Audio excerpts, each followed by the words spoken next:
everyone. Welcome to Expert Speak, organized by Asian Institute of Diplomacy and International Affairs, AIDIA. I am Shristi Kafle, your host for this episode. AIDIA has been organizing various such events focusing on foreign affairs.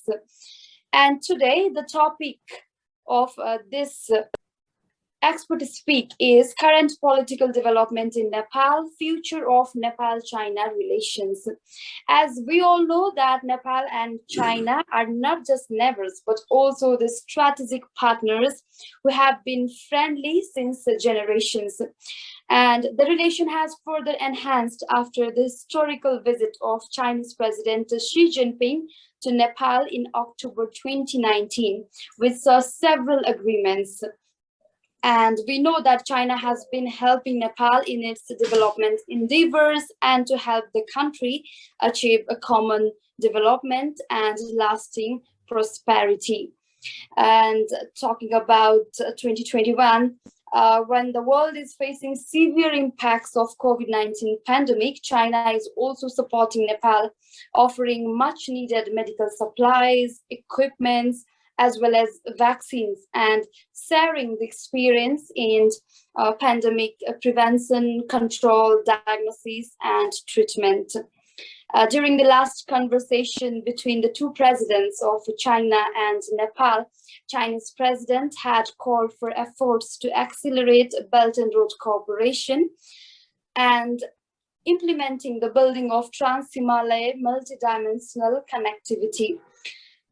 Since then, many things have been changed in Nepal's political scenario.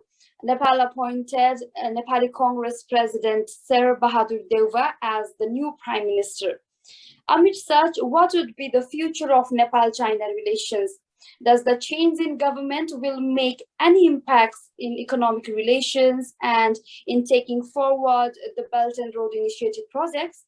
There are so many concerns around.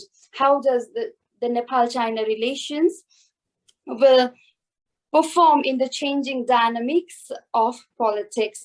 To get all the answers, we have a very special guest today, a Chinese expert who has closely observed all these developments in Nepal since nearly a decade. We have Mr. Zhou Shengping, who is the former chief of Xinhua News Agency, Kathmandu Bureau. And talking about our guest, he served in Nepal from 2011 to 2021. Prior to joining Kathmandu branch, he served as an editor in Xinhua headquarters in Beijing for 6 years.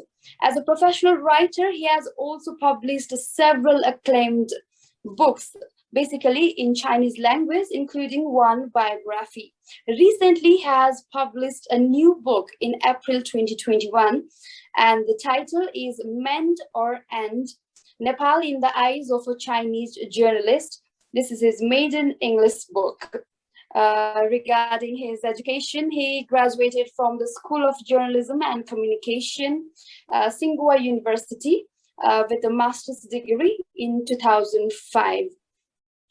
Mr. Chow, welcome to Expert Speak. Thank you, Mr. Shristi. Talking about today's episode, we have divided this into two sessions, starting with the presentation and followed by Q&A session. So may I kindly request Mr. Chow to please proceed with your presentation. The floor is yours. Good afternoon, everybody. This is my new book. I think the cover looks handsome. Exactly. So, this title, Nepal in the Eyes of a Chinese Journalist, shows that I do have something to share with you. I hope it's worth your participation and discussion. I need around 10 minutes to present my ideas and arguments, which are only individual, having nothing to do with any organization. Today's topic is the future of Sino-Nepal ties. In the perspective of geopolitics, it will make no much sense to talk about the relations in a solitary manner without taking into two factions consideration. The factors are India and other players, with the USA as the leading force. So, before coming to the point, I'd like to introduce first the changing international situation. Second, under the changed geopolitics, Nepal has two futures. First, Nepal is at the middle of a crossroad. We all know Nepal has two irremovable neighbors, India in the south, China in the north. Compared to the giants, Nepal is small and its survival is at risk. That's why Prithvi Narayan Shah, the founder and the father of modern Nepal, said, Nepal is a yam between two borders. Nearly 300 years have passed. Two neighbors are still there, like the 9-story tower in Kathmandu, Tuba Square, built by the King Prithvi. But unlike the tower, the two neighbors have changed completely. China now is the second largest economy. Many people believe that China will replace US sooner or later as the #1 power, which is denied by China again and again, saying that China hasn't such intention. Instead, China has always worked to safeguard the world peace and preserve the international order. China is rising, and the US fears that its global dominance is consistently diminishing. As a result, the US has become more hostile to China and treats China as the main enemy. In view of the so-called China threat, Western forces led by America is trying to encircle China by all means. Unfortunately, Nepal is the ideal front to implement this encirclement. We all know Nepal and China's Tibet enjoy over 1,400 borderlands. At the same time, another close neighbor, India, is not content with the influence limited in the subcontinent, thinking itself as a big fish, and the whole South Asia is a too small point. Modi-led government desires to be the superpower, only second to the US. With too much anger and hate towards China, India is very active on Indo-Pacific strategy. Unfortunately, again, Nepal has become a comfortable place for India to play its games. To survive in this tough world, Nepal used to play at a seesaw. Yes, seesaw. Mean balance between India and China. But nowadays, we see China still lost. No, India south. Now, West American, East, other countries. So Nepal must learn how to defend the crossfire from India, the US, China, Russia, Europe, and the other countries. How should Nepal choose? Can Nepal win? They are two completely opposite fates waiting for this Himalayan nation. One negative future, from landlocked to landlocked. Another positive future, from landlocked to land-linked. From landlocked to landlocked means the destruction of the dream of Nepali people in a failed country. The positive future, from landlocked to land-linked, means Nepal can make a success while breaking through the crossfire and realize the national rejuvenation by becoming a real independent nation, a real great country in the world.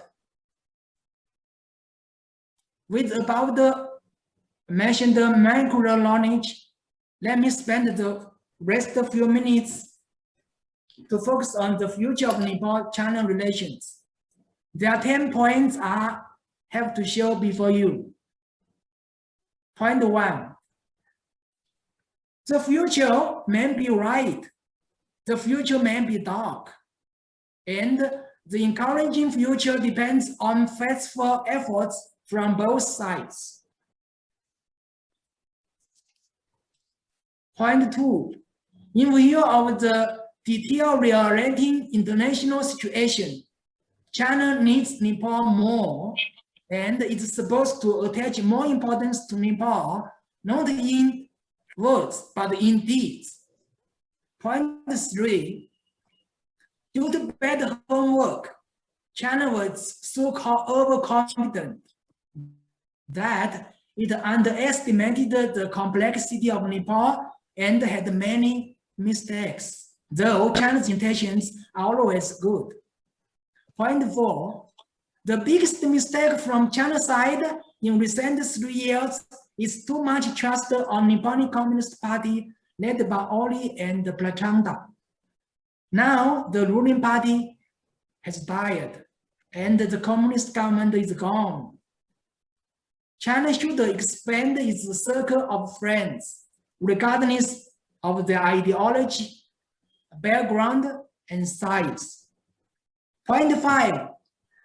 How to present China's image and make it more credible, lovable, and respectable in Nepal.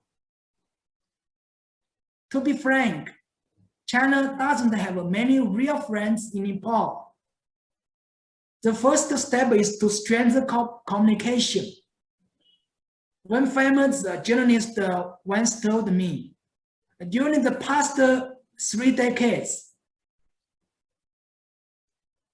he never had the chance to converse with government officials from Chinese embassy and the media colleagues from China's state media. So it's a very saddening situation. The following 5 points are for Nepal. Point 6. In my view, Nepal's foreign policy is not as clear as before since the international situation has changed a lot.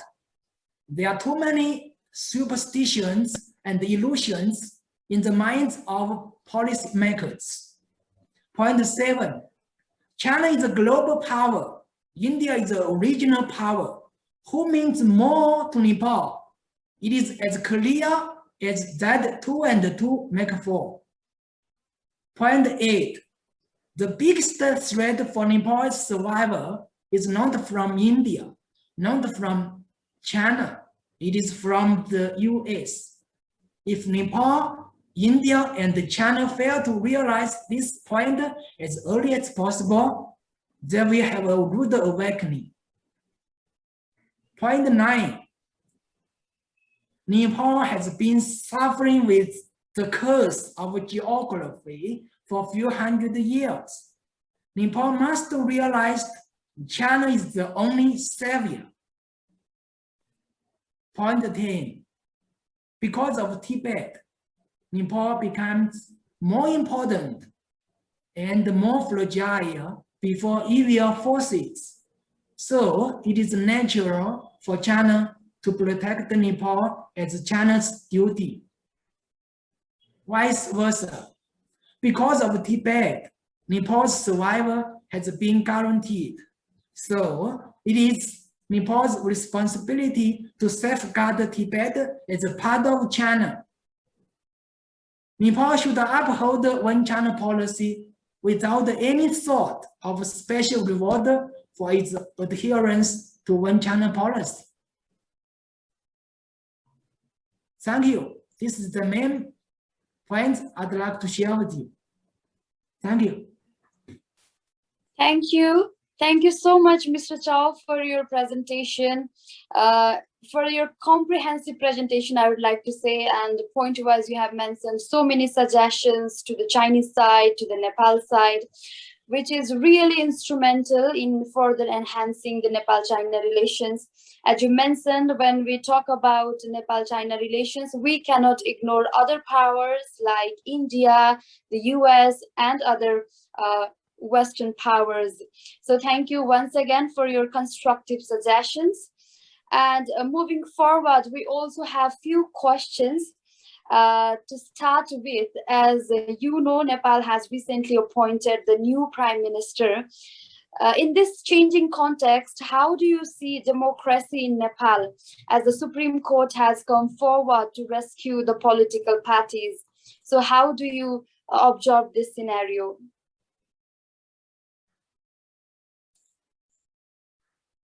Okay.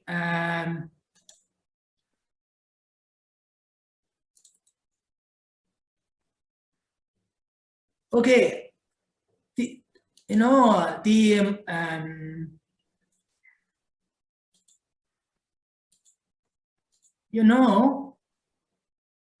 Democracy is a very abstract word to understand. People are easily attracted and fooled by this beautiful word. That's why promoting democracy overseas has been an important theme in American strategy. The strategy is to rule the fool and suppress the wise in the name of democracy. If you think democracy is an institution or a system, this time the Supreme Court did a great job to save the system.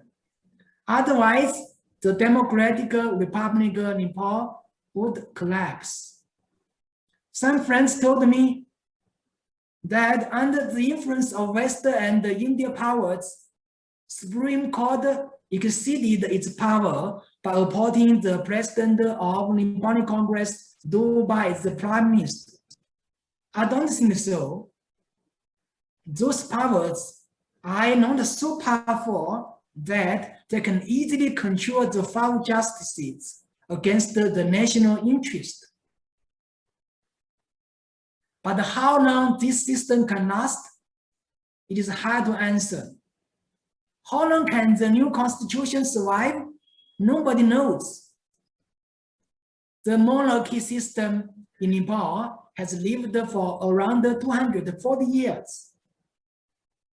The Democratic Republic finalized by the new constitution in 2015 is only 6 years old. So I don't think it's right for people to criticize monarchy system, saying it is autocracy. It's against democracy. After all, the suit is the best, and only the time is the fairest judge. Thank you. Thank you for your interesting observation regarding democracy. While talking about the current leadership, as we know, the ruling party is Nepali Congress. So do you think will the progress made by the former communist-led government will undermine the Nepal-China relations? In your opinion, what will be the new dimension of Nepal-China relations now? Nepali Congress-led government will not stupidly undermine the progress. 3 reasons. First, Nepali Congress is not China's enemy, and at the same time, it is not India's puppet. Second, Communist Party Maoist Center is a pillar of the new coalition government. If Congress can work together with Communist Party Maoist Center, it can also work together with the Communist Party of China.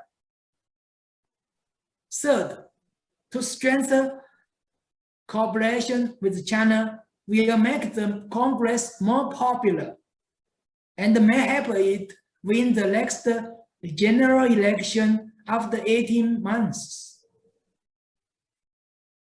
For the second part, in my opinion, the prime part of the new dimension of Sino-Nepal ties under the new government is closer cooperation without the influence of ideology. Nepali people love China mainly because China has made a great contribution to help Nepal, not because of the belief held by China, by the Communist Party of China. China is ready to work together with Nepal all the time because China wants to make Nepali people happy. Promoting communism in Nepal is not China's task. Thank you. Thank you so much for highlighting this aspect as well. Hopefully the ruling parties will definitely consider these suggestions. That's nice. So Nepal is also a member of Belt and Road Initiative, but unfortunately it has not been able to accelerate the projects as per expectations. So do you think the projects under BRI will expedite now under the leadership of new government, or will it still linger? I'm a friend. Most of the projects under BRI will make any progress in near future. There are two main reasons. First, the US and India will try to make the government draw back. Secondly, the projects under BRI themselves have some flaws. Some people are a little bit childish, a little bit naive to design so many mega projects for Nepal. These projects are too big, too time-consuming for every short-lived government in Nepal. We need to be more practical and realistic and prepare more small size and mid-sized projects. So it's better we forget these mega projects. At least you should not pay much attention to the cross-China-Nepal border railway project. I'm afraid that dream is too sweet to digest, too far away to reach in our lifetime. Thank you. Thank you for sharing such practical insights, such realistic insights, because we always talk about railway dream, and which seems a really distant dream for all the Nepali people. So thank you for being so candid, for being so honest to talk about its possible prospects. Moving forward, we also took some questions from social media, and there are also concerns like when we talk about Nepal-China relations, we cannot leave out another neighbor, India. Looking at the past, Nepali Congress has mostly been found inclined towards the southern neighbor. So do you agree? You also mentioned in your previous answer as well. How do you review these? How should Nepal move forward?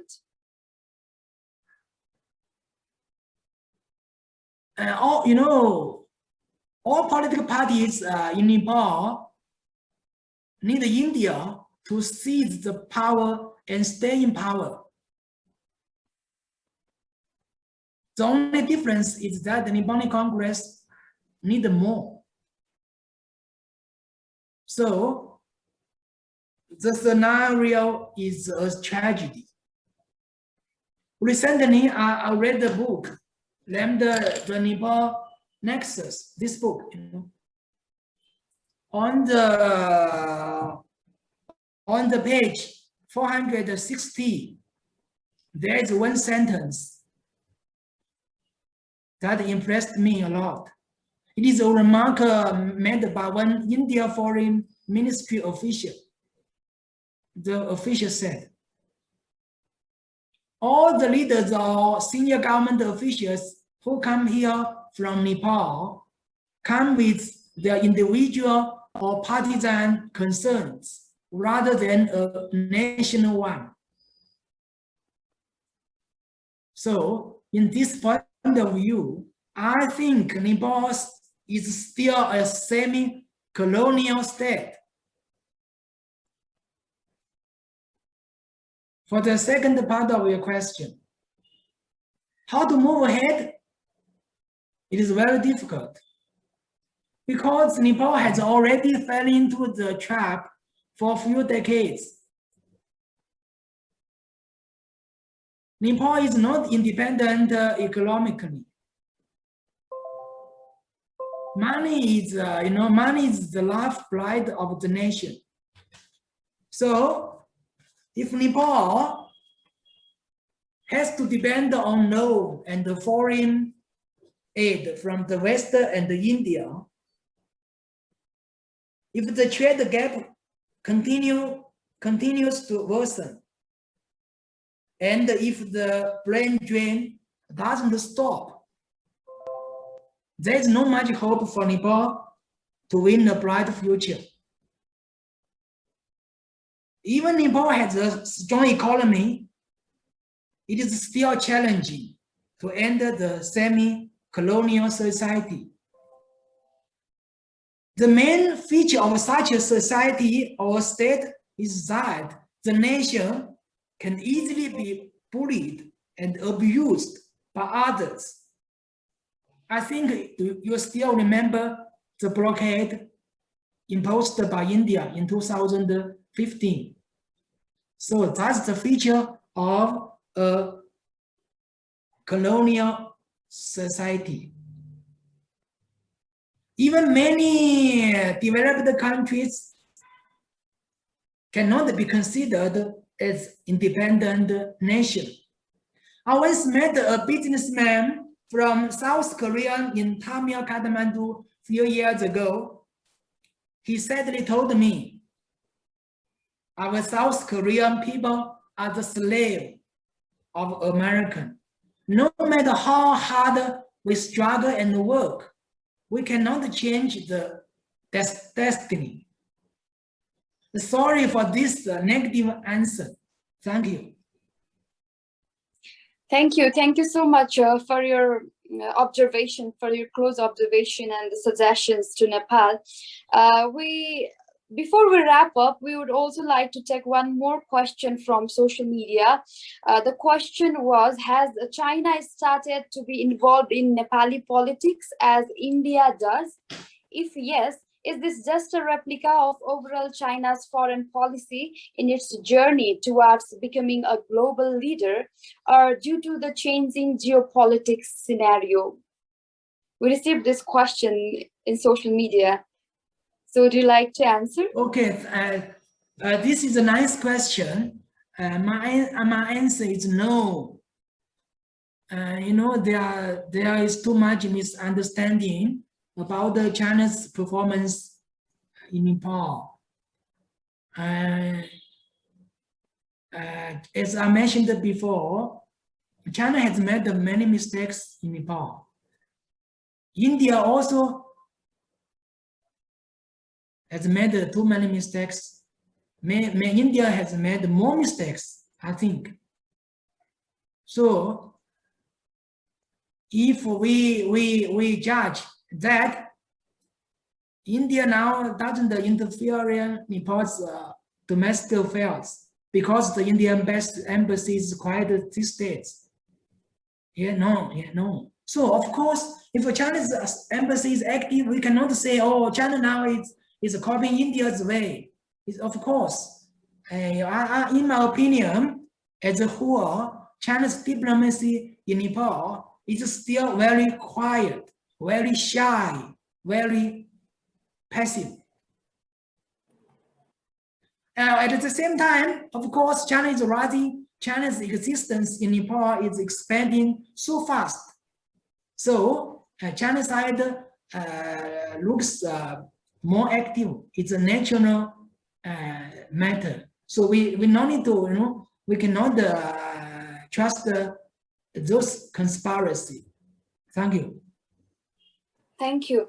Thank you so much, Mr. Chow, for your comprehensive observation and for your constructive suggestions and for your candid talks. We are really impressed by your ideas and by your thoughts. So we are hopeful that these suggestions will be instrumental in further enhancing the Nepal-China relations.